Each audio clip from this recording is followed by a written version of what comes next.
to Intoxicated Masculinity. We talk about drinking culture, pop culture, politics, and anything else that comes up. Joining me as always is Brandon. Hello, my people. Kale. Hello. And Jim. Hello, everybody. Well, we've talked a lot about a lot of I can't talk today. We've talked about a lot of intellectual property over the past couple of months. So now we're going to talk about intellectual property, or more specifically in this case, copyright. Before we get into that, I think it's going to be kind of a more interesting, maybe a little heavier topic than we've been talking about over the last couple month or so. But before we get into that, let's talk about what we're drinking tonight. Brandon, what are you having? I kind of went with the thing that's easiest for me to make right now. I need some resupplies, like I'm out of all Amaros and stuff. So I just have cold brew, creamer, and some bourbon. Fair enough. What bourbon did you go with? It was Woodford. That's a good one. Okay, what are you having? I'm having an American classic beer, born in the land of sky blue waters, known as Hams. Known to some as the greatest beer ever, but not to very many. Jim, what are you having? I enjoyed this the last time I made it, so I made myself another Godfather, which is whiskey and amaretto. And I am going with the theme of copyright. So in cocktail culture, there's a grand total of 2 cocktails, both of which we've talked about on the channel, which are copyrighted. And one is the Dark and Stormy, which is with Gosling's rum, and the other is the Painkiller, which is by copyright, served with Pusser's Navy rum. And so I thought that would be a good kickoff into talking about copyright. That is actually kind of an interesting thing, because you've made a video on how to make it. I would think if you made a video on how to make a book that was exactly like the book, that would be a copyright issue. I don't know. Well, I think copyright's such a complicated thing. And I think there are certain things that most people would sort of refer to as soft copyright violations. Like, for example, if you go to a comic convention, which we've all been to comic conventions, there will be people that do commissions of various characters. Now, Jim, you can correct me if I'm wrong in this. Technically, all of that is in violation of copyright. I think it's technically in violation of copyright. But it's not really going to behoove Marvel Comics or the Disney Corporation to go around to every comic convention and serve every single artist who's doing a commission, or everybody who's doing, their own little hand drawing. So it's sort of let slide. The copyright on cocktails, I'm not honestly totally sure on if it's totally legal. It has definitely been copyrighted. Again, it's sort of known as those are the 2 cocktails that have been copyrighted.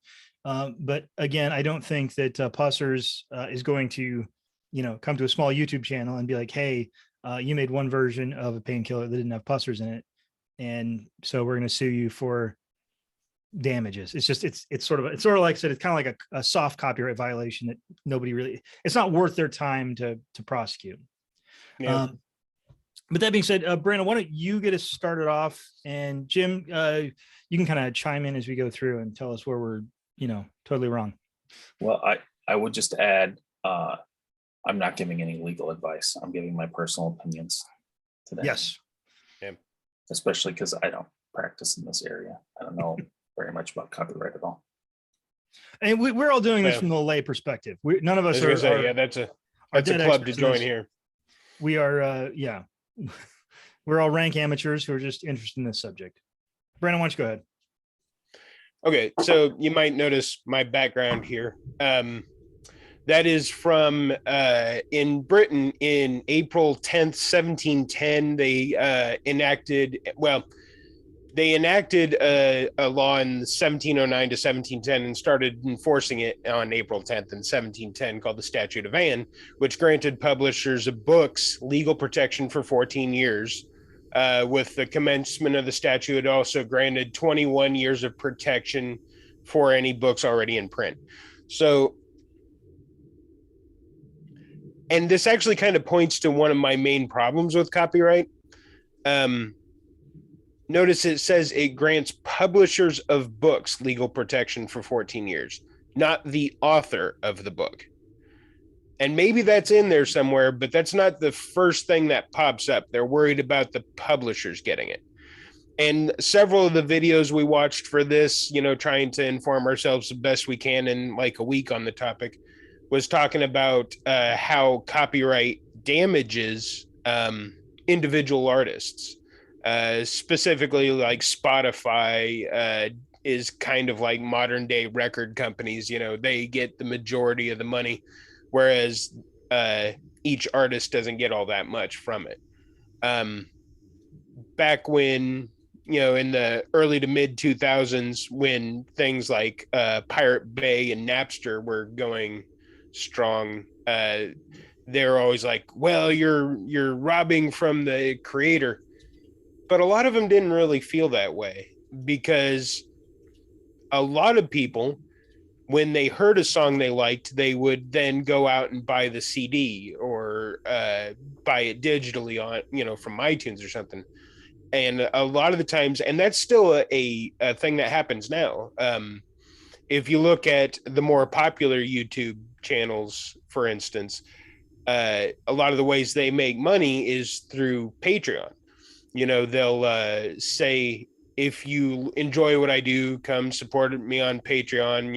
It's for X amount of dollars a month or per video, and they make their living that way. And I guess Patreon is still technically a middleman, but it cuts out all the money going to some large greedy corporation. A lot of people and small artists didn't mind that kind of piracy so much, because it ended up meaning something to them. It was really only the giants, in the industry, the record companies, that were so put out by it. And it's all just because of greed, really. Greed in this country? No, can't. Yeah, surprising, I know. Go ahead, So Joe. I was just going to say, I think it's really important to keep that that when we're talking about copyright, kind of the origin of copyright is to make copies. And I think the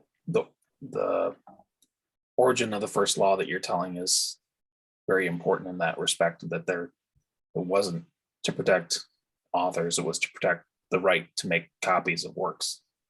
Yeah.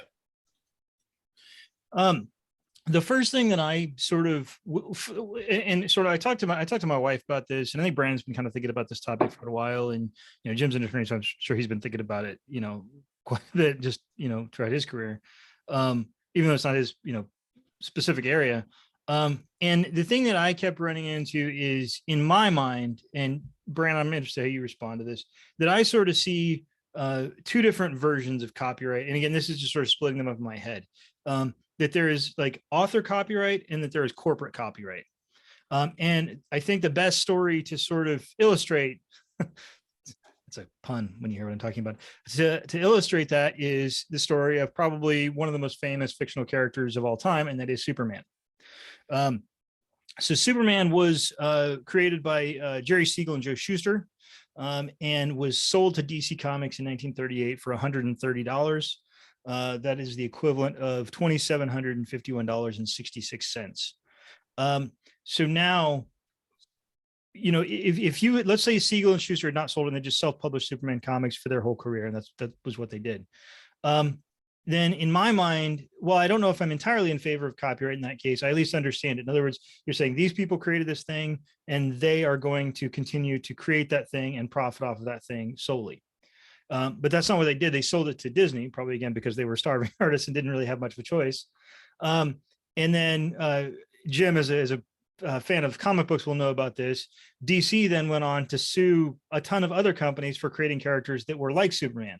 So the whole idea behind copyright is to increase creativity, to allow more people to do things, or to allow people to have the sort of the ownership of their own thing, which impels them to want to keep creating.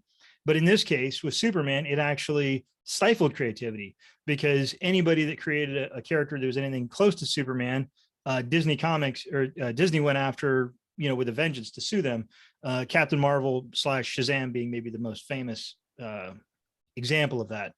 And so it's sort of a very early example in the last century of copyright being used for the exact opposite purpose that it was originally intended for. I don't, Jim, you know Superman and the law. So what do you think about the Superman situation?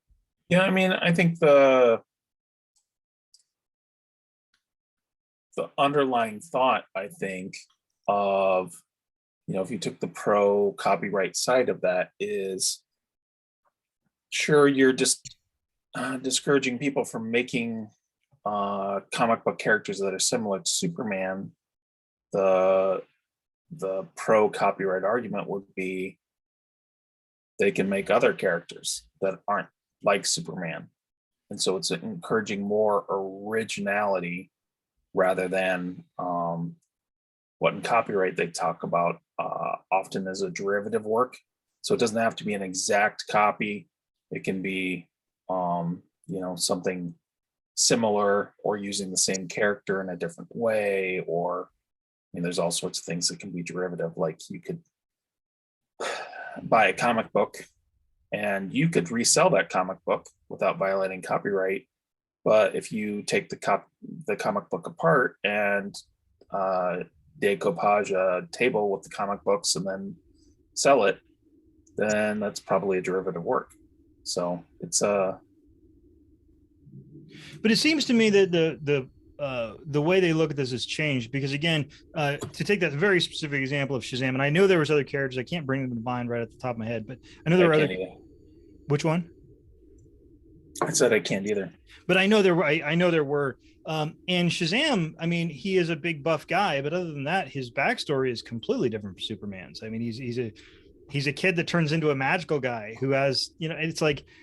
So it seems to me in that period they were being pretty fast and loose with crushing creativity. I think probably today, if that same lawsuit were brought, that it wouldn't be gone that way. But I guess that just goes to my point that I'm sort of nervous about, because I'm sort of two minds about copyright. I think that it's being used the way it is currently used in this country by corporations is absolutely disgusting.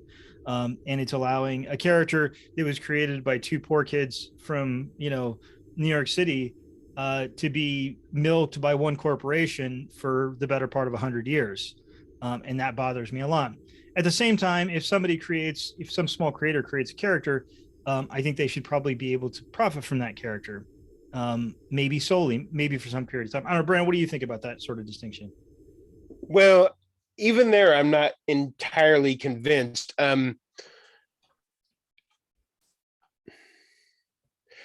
Somebody was pointing out, remember, Elizabeth Warren, when she first kind of exploded on the national stage, she gave that speech in one of her campaign trails where she was saying that nobody ever invents something entirely on their own. They owe the roads that they used to get to the work, and the healthcare system that kept them going, and the fire department that made sure their buildings were safe, and all this other stuff.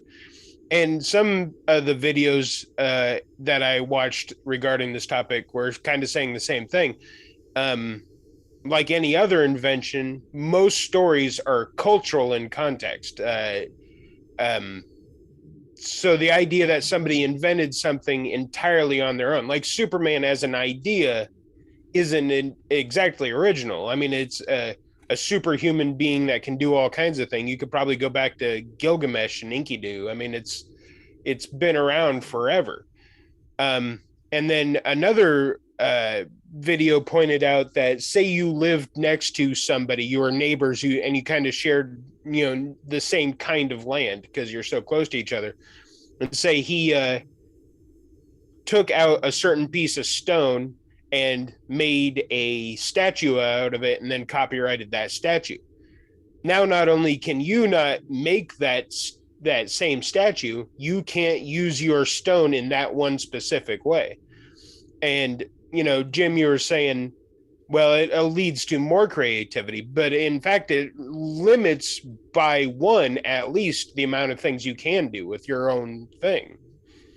I think that's true. I will say, this is probably going to sound weird, but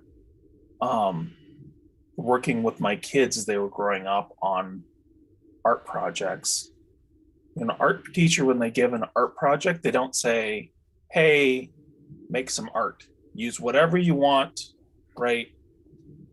Instead, it's we're going to use this medium, it's going to be this size. These are the things that you can use for your creation. And a lot of the creative expression comes within those specific boundaries. And I'm not trying to like defend what DC did. I'm just trying to say that a lot of times art is already, whatever kind of artistic field you go into, you're accepting some sort of boundaries. Like most artists aren't writing novels and movies and music and photos and clothing, right? They choose something. Even in music, they choose a subgenre often, and then they kind of restrict their music to the format of that subgenre. So Right. And I don't think you're wrong on that. We are temporal beings, and we are limited by the scope of our knowledge and time and our capacity to learn things. But now we have this one extra thing that's being foisted on us by the law that we also can't do, even if that might have been in our wheelhouse. So I guess I get what you're saying. I feel like the point I was trying to make is the copyright makes this sometimes hard to parse dichotomy between ideas and expressions. And ideas aren't protectable, but the expression of those ideas are. Right.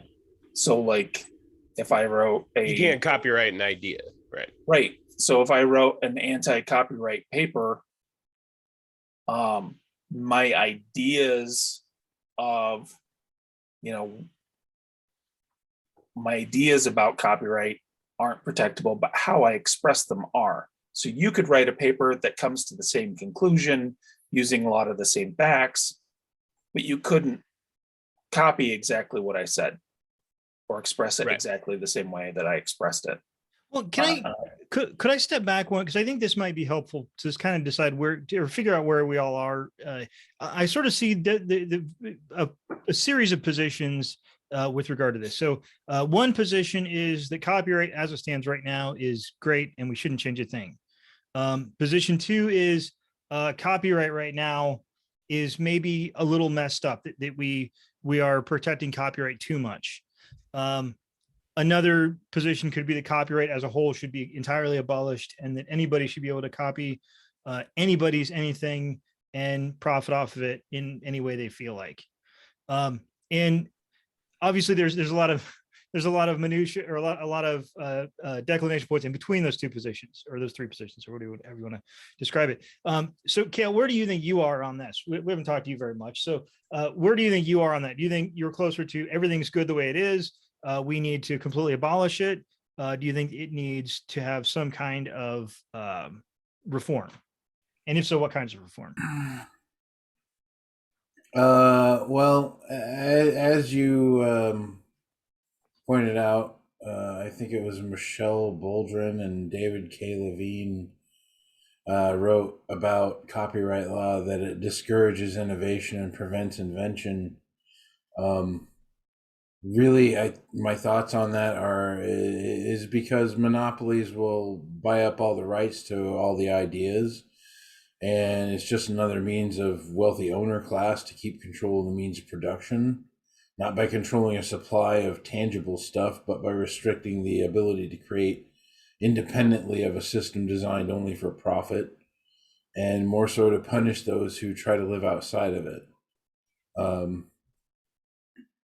I would say that people who have created something should have some credit for that. They should be compensated in some way for that, but there probably shouldn't be the ability to restrict something that can help the whole of humanity purely for the means of profit. That's my big argument against it. Fair enough. Brandon, where do you stand? Well, it's probably not a huge surprise that I am an abolitionist. I tend to be an abolitionist on a lot of my positions. But I think there's also a period of, like anything else, there's kind of a decarceration, step down type of thing. If we brought it back to protecting individual creators for, say, 10 years, okay, I would probably still be an abolitionist, but I would certainly be more comfortable with that than yet another law protecting a billion-dollar corporation. I think I don't know. My natural instinct is to wonder if it's actually a feature, not a bug, that it was put out there with grandiose kind of sounding ideals, kind of like the Patriot Act, but in reality, it was all meant to protect, billion-dollar corporations or, super wealthy people. And even in the Statute of Anne, I mean, it's meant to grant publishers, who I'm sure even back in the beginning of the printing press and the mass producing of books, I'm sure those people were already fairly wealthy to begin with to buy a printing press and open a business to do it. It seems like the rules are always geared towards protecting those who are already the most protected.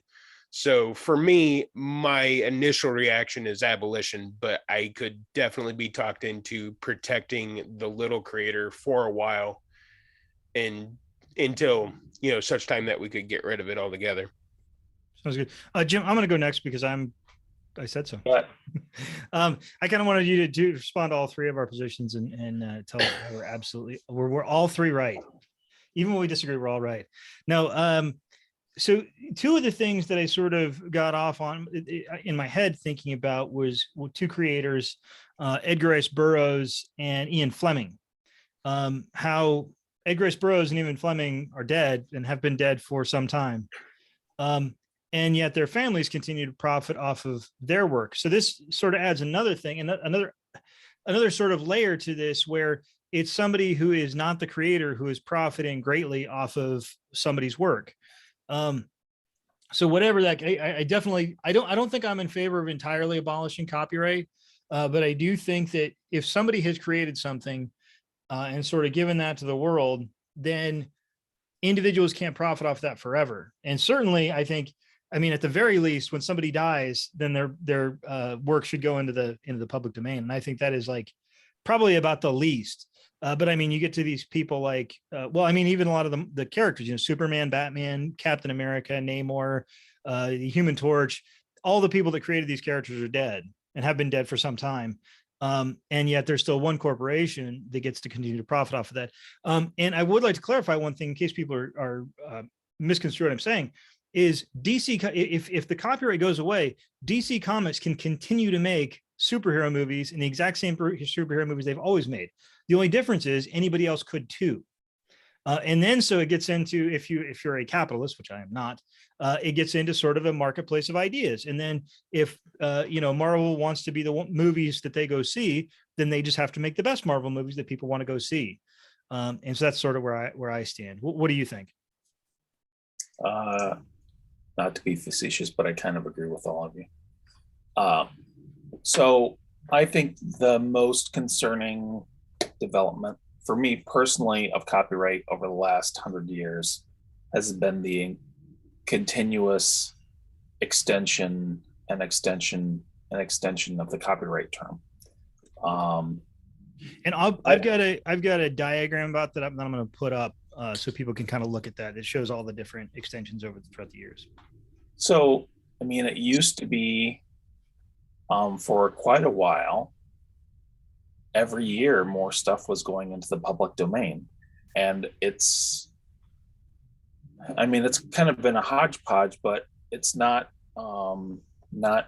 super dramatic to say there's really not a lot of stuff that's gone into the public domain in the last 100 years.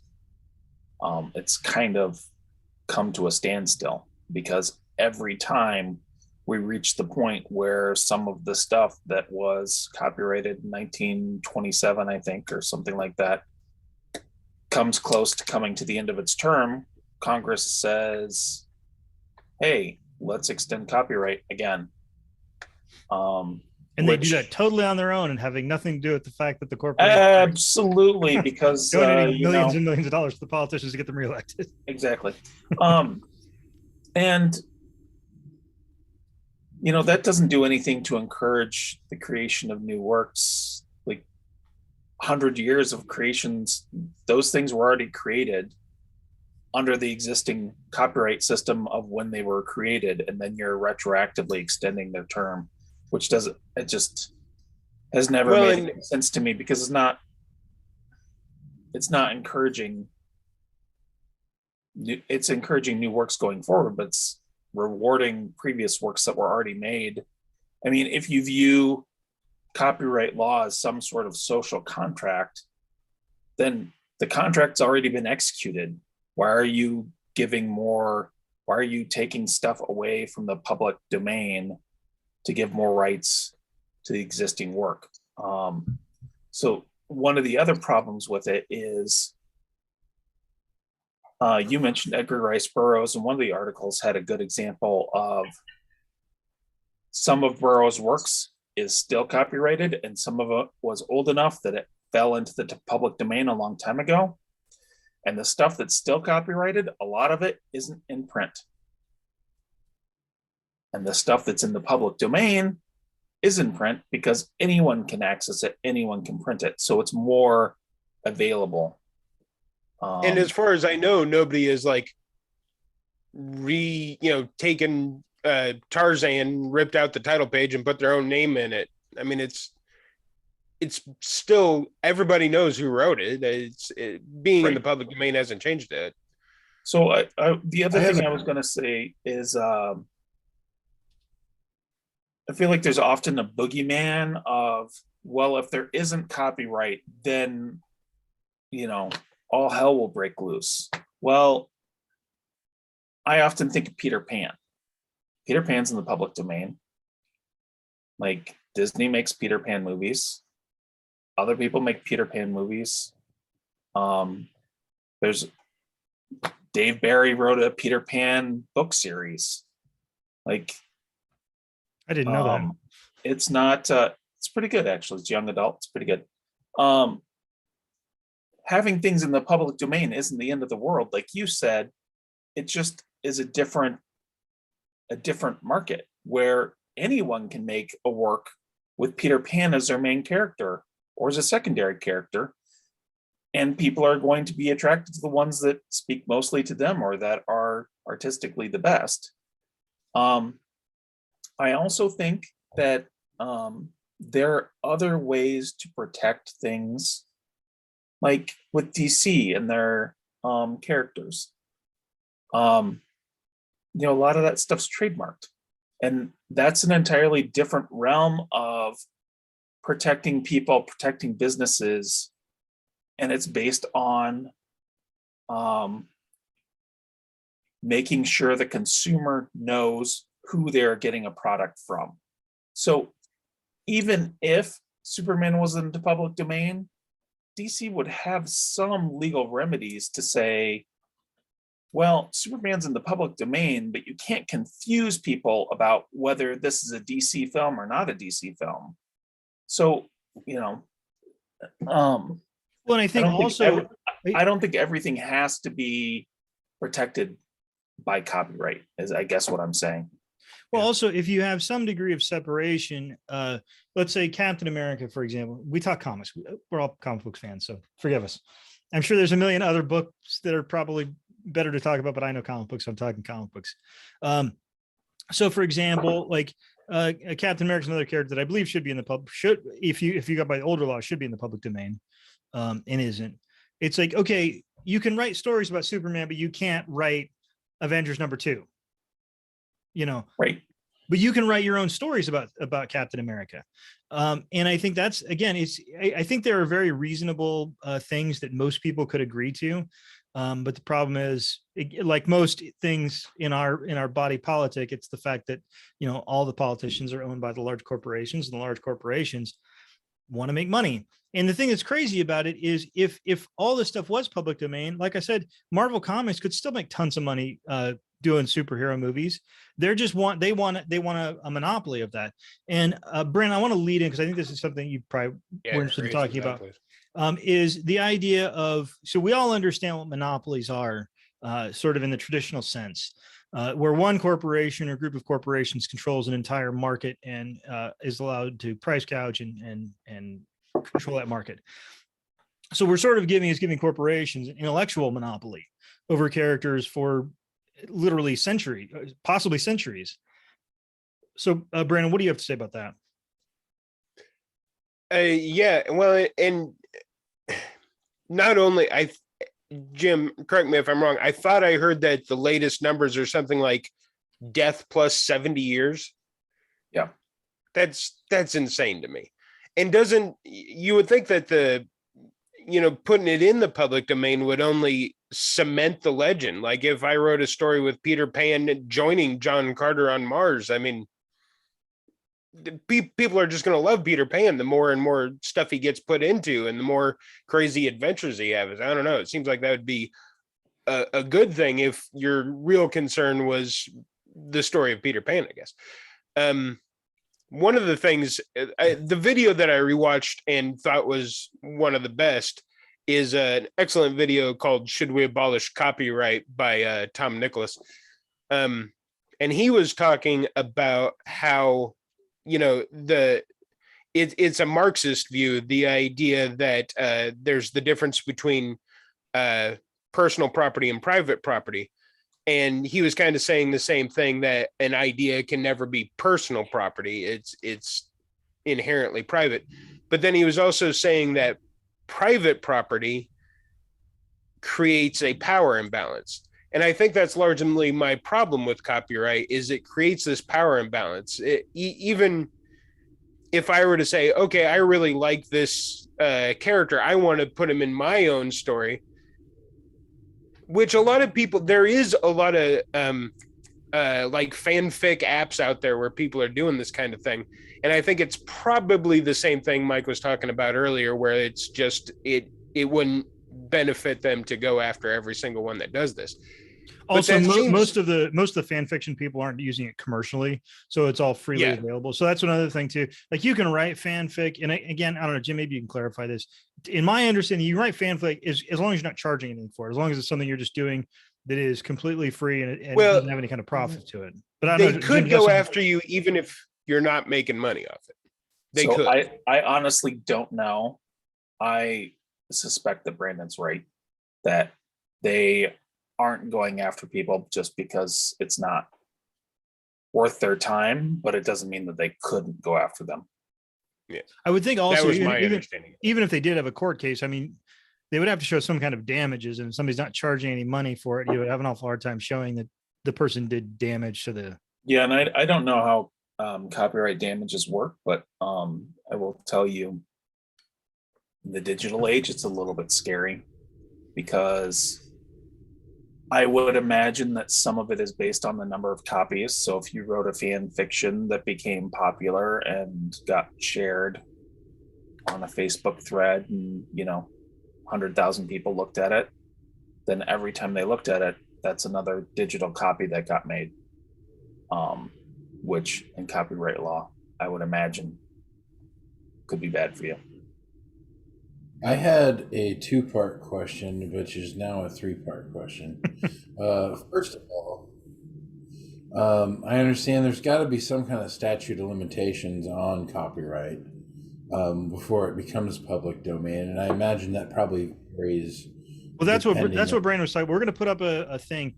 So the laws have been changing throughout the years. So it used to be was it 20 years? I think. I honestly don't know the progression, the timeline. It sticks in my mind. It sticks in my mind. The very first law in the very, very early part of the United States was 20 years. And then it kind of slowly started increasing. And eventually it was added to death of the author. And then a certain period of time after the death of the author, And so that's laws that were passed in, just look at the list we have here, 1790, 1831, 1909, 1962 to 74, 1976, and 1998. And those are the laws that were sort of progressively increasing how far out copyright lasted. That in itself is a conundrum because there's so many variables depending on the situation in each one. It sounds like to me. But Yeah, copyright law is very, very you had a complicated. three-part question you're saying. yeah, so well, the second part was like, say we're doing this recording, and you can hear music in the background of my recording. Am I stealing that music when it goes out on this episode? Yeah, Well, that too can be a problem. Jim, I was wondering if, and I don't know if you have a lot of understanding of this. I have a very limited understanding, but could you describe what fair use is? There are a lot of factors that go into fair use. I don't really remember what all the factors are. Some of it's like, are you using it for education? How much are you copying? So like, I don't know, if you read blogs, sometimes the blogs are careful about how many paragraphs they're copying out of an article. So, you know, if you're quoting a sentence or a paragraph, you're probably fine. If you're quoting 5 pages, you're probably running into trouble. A good example would be movie reviewers. If you're reviewing a movie, you can play clips of the movie in your review, but you can't Right. just play the movie and say that's my review of Right, the movie. right. So, Or whether for you're example, using- if you include a 10-second part of a WWE match and WWE does a copyright strike on your channel for that tiny little bit of thing that wasn't even really a part of what you were talking about. Not that I'm talking about anything in particular, and that's fine. right. But like another factor is commercial use. So even if you were using it for education and your use was very limited, if you're doing it for profit, that could be a really bad factor in your case versus doing it not for profit. Another aspect that I think is kind of fair use, I don't know exactly how it's treated, but parodies are kind of treated as their own fair Oh, yeah. use case. So like Saturday Night Live is not getting sued all the time for doing Superman skits or, you know, what have you. I think this is the root, the heart of my interest in this particular subject, because I want to talk about what it highly debatable as far as, you know, are you using that for a profit, or did it just happen to be there when you were doing the thing you were doing? Unfortunately, the answer to most questions that you ask in this realm are going to be, well, it depends. Yeah, I have seen in the YouTube channel Emma Thorne. There's been times where she has been reacting to somebody else's video who had music playing in the background, and she's had to mute that music on the video she's reacting to, or else there might be a copyright strike. The digital age has made things even more murky. Yeah, it's an interesting time. Again, that's why I think I am definitely erring on the side of reform, maybe strong reform, because it's just crazy. In all these laws, I mean, there one of the videos that we watched, and I can't remember what it is. We'll link it below. I can't remember the name of the YouTuber, but was talking about how the crazy thing is these copyright laws, you know, we've talked about a little bit about making sure, and Brent, you even kind of admitted you'd be okay with having copyrights to protect small creators, but copyright doesn't even really help small creators all that much. And because, you know, if you take real small creators, let's say on Patreon and things like that, you know, one of the there's a podcast that I listen to that I'm kind of a big fan of, and I support them on, it's not Patreon, but a different platform. And if somebody else called themselves that same podcast and started doing something similar, it wouldn't really bother me because I know who the real people are and I know what they're doing. And it would almost be kind of a joke. And so what it seems is that 90% of these copyright laws are used to protect corporations and just to freeze people. I mean, I sort of hinted to it, but we've had a couple of our videos that had copyright strikes, and they're just the auto ones. We've never had anybody, sue us or anything like that, but they're just the auto strikes for using little tiny bits of WWE wrestling matches. And we're talking, less than 20 seconds. And again, it's not, we're not trying to simulcast WWE matches or anything. And so that's what makes me nervous about all this stuff is, well, I do want to protect small creators. I don't even see the copyright is helping out those small creators a lot. I mean, maybe some mid-level creators, but I don't know, Jim, what do you think? So I don't actually want to address that specifically. I want to back up a little bit to fair use and just say some of the problem is getting back to what Brandon was saying was just general power imbalance. So copyright does have some relatively reasonable conception of copyright can't protect everything. There's got to be some sort of fair use, common use of stuff. But in our current capitalist society, good luck if Disney decides to come after Mike over copyright violation, right? Like they have almost infinitely deep pockets. How are you going to defend yourself? Especially compared to Mike, yeah. Even if you were absolutely doing fair use, like you can't. I mean, I do okay. It's an economic issue, right? Like, yeah, how much compared to Disney, you don't. How much money are you willing to put into defending your right for fair use? Probably none. And the problem is, it's not even just money; it's time. So, for example, the times we've gotten copyright strikes from the WWE things, I am 99% sure that if we adjudicated those things, they would clearly be fair use. They were very, very limited in scope and were pertinent to the discussion at hand. They would they would never be able to. Any competent attorney would get us off. But it's like, I'm not going to go to court. I mean, even if I was an attorney and I didn't have to pay an attorney to do it for me, it's not worth all the paperwork that I would have to file and all the work I would have to do just to prove some tiny little thing. So it's using copyright as this sort of freeze out. I mean, another thing that John Stewart did an episode about this a while ago that I thought was not John Stewart. John Oliver did an episode about this a while ago that was interesting about slap lawsuits, which is essentially what copyright takedowns are. They're tiny little slap lawsuits. And what slap lawsuits are, do you know what the acronym is, Jim? I can't remember it off the top of my head. No.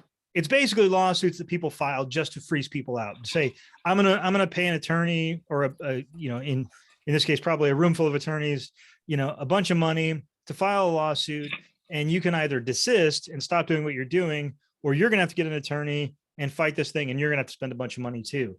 And so they're basically frivolous, expensive lawsuits people file to prevent people from doing things. And I think that's at least on YouTube and on other platforms, that's largely what copyright is used for, just to say they can't financially afford to fight it. Right. Well, so and there's another. Sorry, go ahead. I was just going to say that the point I was trying to make is, to me, that seems like a problem with society and our entire conception of legal system and people protecting their rights. And it's not really specifically a copyright problem necessarily. Well, that's fair. It is a problem with our legal system. Even the most generous, best sounding laws usually end up getting used as a truncheon against the little guy. So, Kale, I feel like we kind of breezed past the third part of your question. So what was that? Well, I'm glad you asked, because the third part of my question was a little bit more personal, a little closer to home. And that is like, what if you saw one of our videos, and we're very small time. I'm not even sure how many followers we have at this point. It's about 1 million. It's about 1 million. Close. It's about 1.5 million. Like, how if you round up. Personally, if someone was out there sharing your video, our video, and honestly, the one part of me, from my perspective, one part of me is like, okay, I'm glad it's out there. Now, on the other hand, if they're using it for profit, which Let's be honest. I don't see More anybody power to using them. Somebody might as What well. if they were? How would you feel about that? No, So- on a serious note, if somebody somehow figured out how to make a profit off of this, I would probably have a lot of questions. Let us know. But no, it would, but like, honestly, for me, like the only thing I would hope, and I don't know if I would codify this or not, but I think I would hope is that you see something you like, you post where you got it, and a lot of people don't do that. And I think that's crappy. I don't know if they should be prosecuted for that. I don't know if they should have litigation brought against them for that, but I guess that's you're sort of talking more on a personal level than on a legal level. I don't think I'd be furious. I think I just hope they link back to where they saw it and, help us out a little bit. And if Well, they don't, and- I think they're a dick.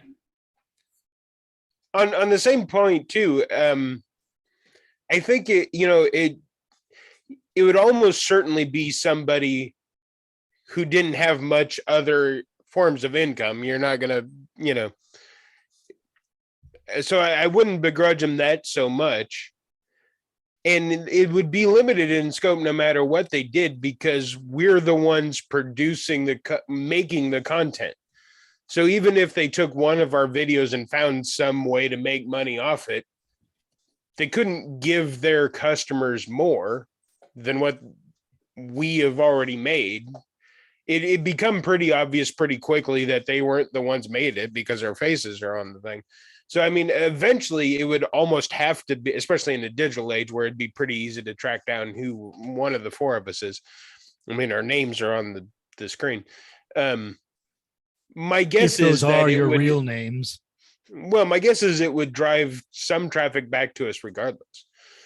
Well, So- actually, Kale, I have sort of maybe a better answer, and then I'll let Jim talk finally. But a great example of that would be in the cocktail videos where, I sort of talked about the painkillers being a copyrighted cocktail, but it's copyrighted to a specific type of alcohol, not the cocktail itself. So most of the cocktails that I've done, except for the ones that I made up on my own, have been done by other people. And there's a lot of great cocktail YouTubers out there. I like How to Drink and Cocktail Chemistry and Steve the Bartender. They're all good channels. I've done some of the things they've done, some of the same cocktails. I don't think that any of them would be mad at me for doing those cocktails. If I did a cocktail and then they did a cocktail, I wouldn't be mad at them for doing it because we have a different presentation. We have a different way of doing it. And, so maybe somebody would like my version of the way I film a martini, but they like the way another person films their version of the painkiller. And so the inherent intellectual property, the cocktail itself, anybody can do. Anybody can make an old fashioned, and most people do. Wrong. And that's fine. It's a matter of the presentation. So if somebody comes to watch my channel, or my cocktail videos, they're coming to watch me do that. It doesn't mean, you could, if you just want to know how to make, a margarita, you can look in a book. You're coming to YouTube because you want to watch somebody do it and have them show it to you. So I think that's actually kind of I didn't even think about that until we sort of got into this discussion. That's a really great example of how you don't need copyright because everybody can do it. It's not like only one person can make, martini videos. Yep. And Well, Jim, I was just going to spin off of that, and I want Jim to follow along here because I want his perspective on this as well. Like, okay, let's take one of the cocktail videos that you've made, for example. Now, let's say I share that on Facebook, then somebody else shares that on Facebook, and then 5 other people share that on Facebook. and then they tell 2 friends, Now, and then they tell 2 friends. that's your intellectual property per se. Well, that's different though, So, because they're right. sharing it. It'll link back to my YouTube or our YouTube channel. And so it's sort of, that doesn't really apply in the same way. I don't think Okay. So it would be So I different if wanna- somebody downloaded it and then like deep faked their face onto my face, which, that's probably going to improve the video. And then put it up on their channel. Probably. That would just be weird. So I want to tweak this. So, Mike, you have people that you don't use Patreon, you use something else, but oftentimes they'll have separate content for subscribers, right? A Right, lot of right. people do. So they'll have some public content and some private content that they have subscribers for. Would you all feel about somebody else like Spotify breaking into everyone's Patreon accounts, grabbing all that content, making a Spotify channel, having a separate Spotify fee for this content that Spotify doesn't have any, assuming copyright's gone? Those creators had tried to protect it by putting it behind a paywall. Paywalls can be broken. Like, for me, like, there are a lot of problems with copyright and how long the terms are, etc. I have a huge injustice meter too, and I know in a lot of copyright cases, we're not talking about the original creators. But if we are talking about the original creators, I have a good it answer to this seems one. like they should have some sort of recourse for, I mean, right behind me, what I posted is some Creative Commons rules that people use. Mhm. And that really struck me, that even people that are contributing content to Creative Commons want to have some sort of control over whether they are going to be have an attribution for them, whether it can be used commercially or not, whether you can use it for, make a derivative work. So they take our videos and splice them up and put goofy faces on mic other than his regular goofy face. I was going to say goofier, probably is Right. the term. So let me start off with the first question. So I don't know why I'm being cagey. It's Planet Broadcasting. I've liked their channel for a long time, and they have their own little thing. It's not Patreon, but it's kind of like Patreon that they run. And they put a bunch of content up there. And the one thing that I sort of think is there's an interesting thing that's happened on the internet where you can get these sort of unique, interesting small communities. Because while that particular podcast isn't huge, it's big. And they have a big enough following that they can put out a fair amount of content, but it's not huge. And because of that, I subscribe to that service, and I subscribe to that service because I want to support what they're doing. I don't actually listen to the extra content that they put up there, to be honest. And so if somebody else had put that content up elsewhere, so let's say, Joe Asshole goes online, he logs into their Patreon, it's not Patreon, but like Patreon-like thing, and just downloads all that downloadable content they have on that channel, and then puts it up on his own service and says, I can do this over here. And it's like, well, great, but I'm still going to keep paying these people because I'm paying into that creation process. I'm not doing it. It's not specifically a pay for product model, which is again why I'm not a capitalist. I think it's, I don't give them that money every month because I'm saying, no, you have to put out at least 3 podcasts and this many commentaries and this. It's like, no, I like what they're doing. And I like the fact that they're, fairly independent. And so I pay that. And so them putting it up, somebody taking that and stealing and putting it up elsewhere, which I'm sure has happened. I don't think it really affects their income model particularly, because I think most of the people on that site are like me, just contributing to something that they believe in. Now, when it comes to if it's being put up on a big company but again, I don't think that it would really work for a big company like Pandora or Spotify or something like that, because it wouldn't be worth their time. It's not big enough for that to really be worth their time. So it's kind of like this law of small-ish groups online where they can sort of create these little communities where they're big enough to support their creators. It's inexpensive enough for the people that are getting into it that it's not that big of a deal. I mean, what I pay for that site is very small. And it's enough to support those creators in doing just that, not having to have, extra jobs to distract them.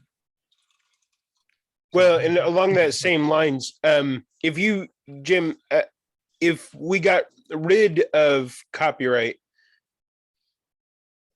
would Spotify be any less? Would they be more free to do their thing? I mean, say Spotify right now went and just took somebody's podcast and put it up there and started charging for it for their own. if they did that to a small person, I mean, they sponsor somebody like Joe Rogan, which is kind of a shitty thing, but That's a show. so in he could itself. fight back. But say they did it to us, we don't really have the recourse like we were talking about earlier. We don't really have the resources to stop it anyway. Right. Getting rid of copyright wouldn't make Spotify's ability to do whatever they want go down. It wouldn't make it go up either, really, because they can still just do whatever they want no matter what. Getting rid of copyright would only help the little guy, I would think. So that kind of gets to another aspect of this that I was thinking about, reading through some of the articles. A lot of the articles seem to really focus on the music industry and how the music industry sucks and really takes advantage of artists. And I was just thinking, like,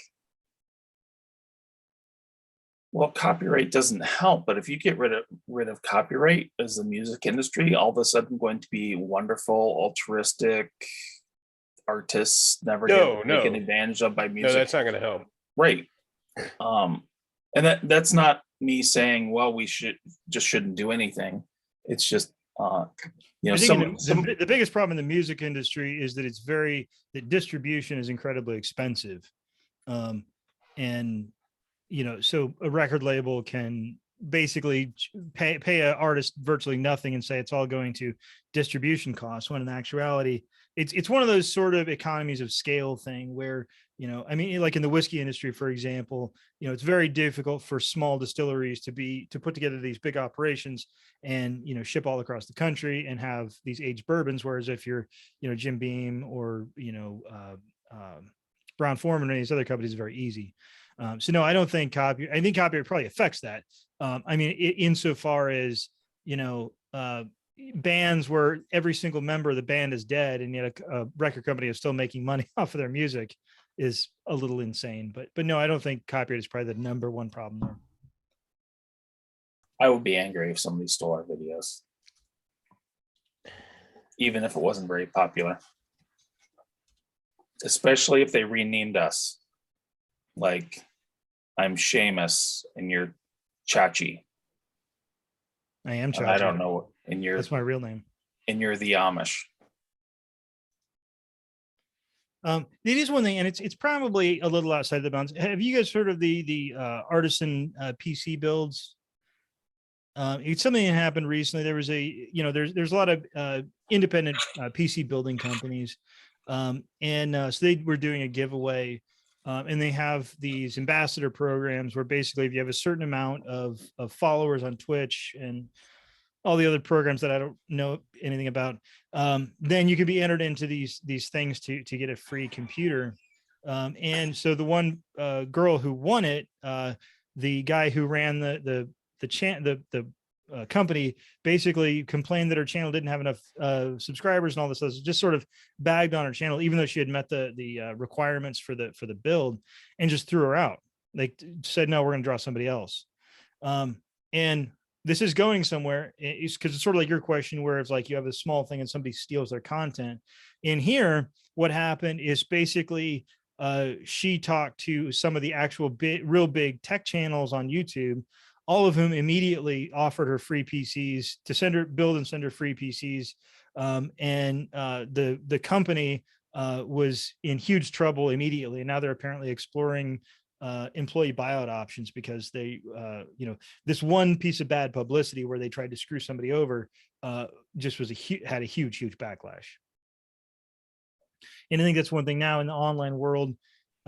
Sometimes, not always, but sometimes people doing things like that, stealing content, can lead to a real big backlash. That Brandon mentioned something earlier about Peter Pan being with John Carter, which I've seen both of those movies. John Carter is not in the public domain, though, right? But, well, I don't think John Carter is, although I don't know. The Edgar Rice Burroughs that are in the public domain, I thought some of those were John Carter books, but I could be wrong. But Tarzan it got me thinking. Go ahead. I'm a huge fan of crossovers. I love a reference, a good reference. I love puns. And so when I come across things like the chef from the Muppet Show and the Borg being mashed into one character, that intrigues me. And I have Those several are all under copyright, by the way. have several of these saved in my phone of different characters and different genres being mashed together, and that's a huge source of entertainment for me. So I would hate to see something, you know, that comes down the line and be like, no, you can't have that. Like, it's an abomination. Well, I was just kind of perusing a little thing here about various characters that are in the public domain, and there's actually tons of them. It kind of makes you think it'd be interesting to go and just start a publishing house, just based on royalty-free books, you know, where essentially the only thing you're charging for is the physical, you know, the paper and the printing costs and all that. Because I mean, like I think Tarzan is. It's my understanding that Tarzan is public domain. I think we should do a mashup of Peter Pan and Sherlock Holmes. Sherlock Holmes needs to be on the case of this prankster that's breaking into little children's rooms and abducting them. He could have a sidekick named Nightshade, who is a public domain character from Carlton Comics. But he has to be Johnny Lee Miller. Well, I think then you would actually run into the copyright of a thing that's currently, or not currently going. I'm not sure. Is that show still on? No. I heard good things about it, though. Not as far as I know, because I really enjoyed that show. Moon Girl, apparently from EC Comics. And how are those things in the public domain? Are they old enough, or were they like Old enough. specifically dedicated to the public domain? Well, They're so old. I think with Nightshade, it's Carlton Comics, so it's a defunct publisher, and also it's one of those characters that, you know, I mean, the DCs and the Marvels didn't pick up every. I mean, they bought a lot of these characters, but I think they just didn't hold on to all of them. There probably just wasn't a open public outcry for new Nightshade comics, and so they just kind of fell off. So I don't think there's probably been anything. It doesn't say exactly how long, but. I had an interesting thought. Oh, excuse me. That's actually complicated. Hold on one second. Only her appearances from Carlton Comics pre-1977 is public domain. Later appearances and her appearance in DC Comics, such as some Batman stories, are not public domain. So just build off the earlier version of her. That's interesting too. That a character could both sort of fall in public domain and fall under copyright. So probably like you could republish the earlier comics, but you might not be able to use that character. Well, I think what they're saying on here, and again, this is just a site that I'm looking at, is that if you could use the character as long as it was based only off of the appearances in Carlton Comics and didn't include anything from her appearances in DC Comics later on, which is kind of interesting. Yeah, I think characters are a very confusing part of copyright because, I don't know, it's usually all about the story. And so if you have a character and some of the stories are public domain and some of the stories aren't, I really have no idea like how you safely use that character. Like I think you could safely republish those comics, but I don't know. Well, If you're writing a new story with that character, it's confusing to me. Well, I think again, it goes to sort of what we were talking about earlier, how there's a power imbalance because you or I don't know how to navigate the legalese of putting Nightshade and our own creator-owned book. But if you're DC Comics or Marvel Comics or Image Comics, then you damn sure have the lawyers on staff to figure out exactly how and what you can do to put that character in your own in your own books.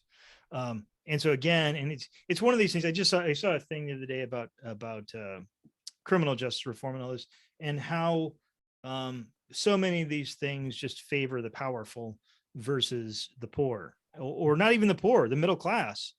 And it's just because it's so complicated, and the complexity is helping out the people that are in power.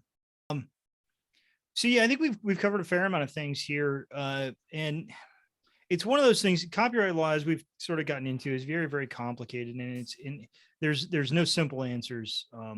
Every question you have, the answer is going to be, well, it depends. And like I've said, and I think we all kind of agree to some degree, is that complexity in those laws create kind of a power imbalance that allows large corporations to profit and hurts smaller creators, or even at the expense of new ideas. So, Brandon, do you have any kind of final thoughts on the topic? Yeah, it's. I think the thing I come back to the most as I go along on my anarchist abolitionist journey is they sell us on the idea of a law by making it sound patriotic or pro little guy, for the middle class kind of thing. But in the end, it almost always, even if it wasn't originally intended, it almost always serves the interests of the moneyed and ruling and powerful people.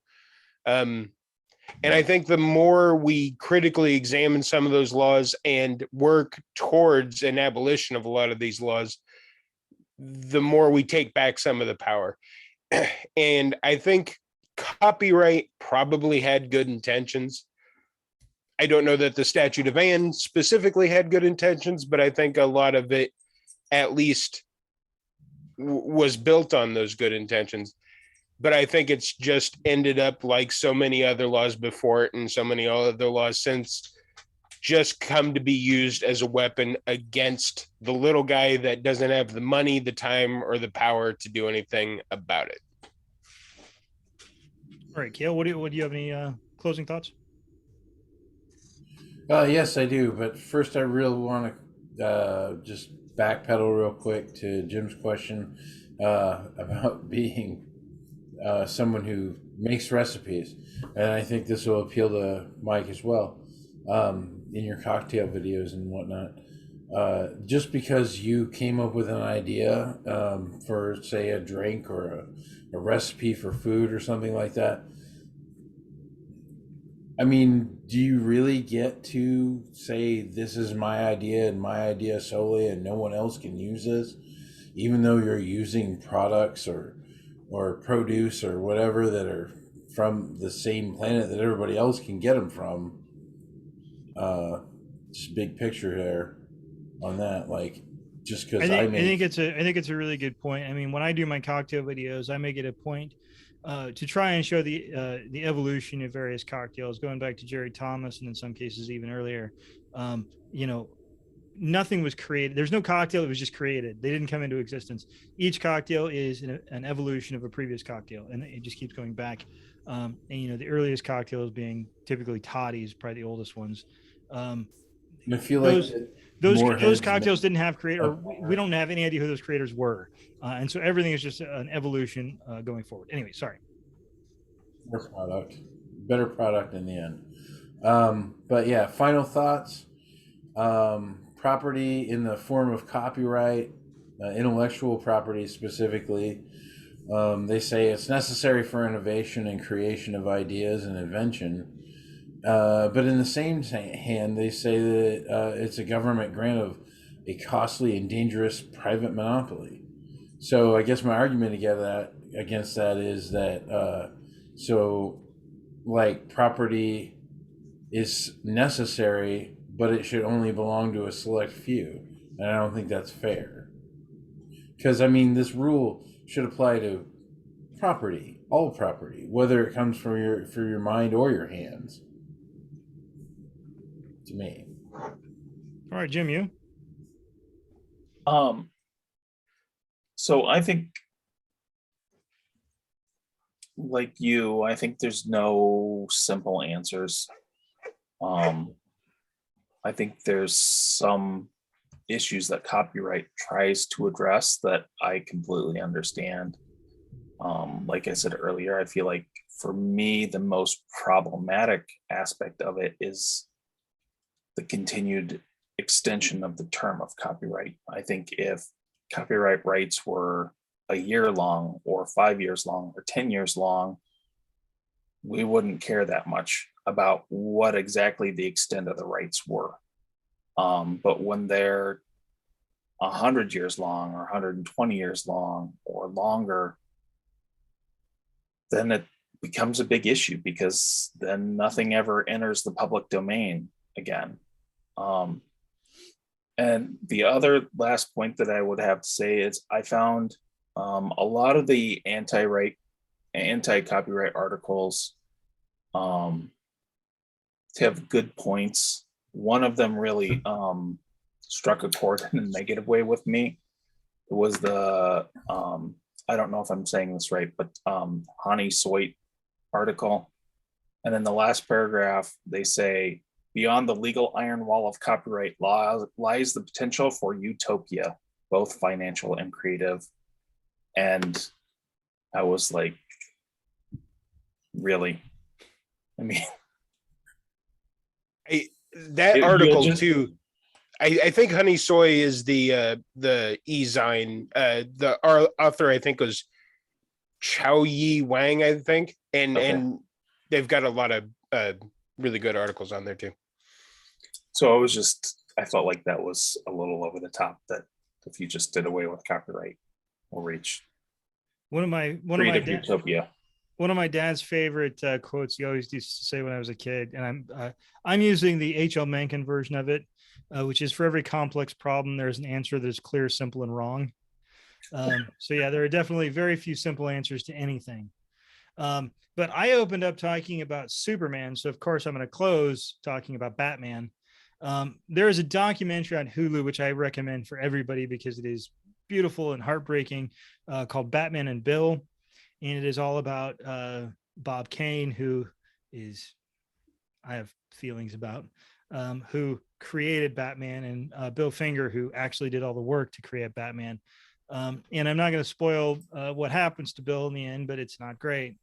And any system where Bill Finger, Jerry Siegel, and Joe Shuster die poor and alone, while DC Comics is one of the richest companies, media companies in the world, is just not moral.